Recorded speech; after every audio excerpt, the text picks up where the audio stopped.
Hi guys and welcome back, and today we're making a video called Explode the Stupid Man's Head. No. So basically today I decided to do something really retarded with my time.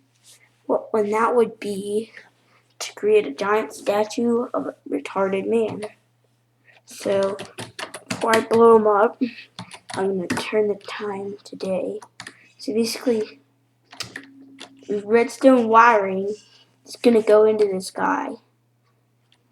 And it's gonna hopefully work and blow him up.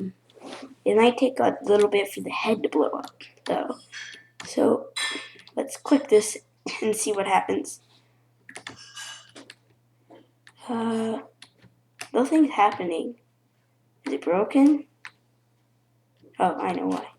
Well, there's. I didn't think this through, did I? The redstone needed to be repeated here, making sure you guys don't see how I did this. So basically, let's go ahead and try this again.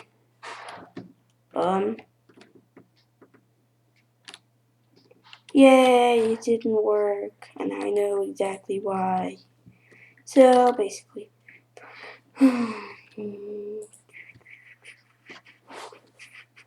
okay, let's go again. TNT. Oh yeah. Oh yeah, that was fun. That was so awesome. I need to do that more often. Oh yeah, this was so cool. Did you see like his body blew up and his head just exploded?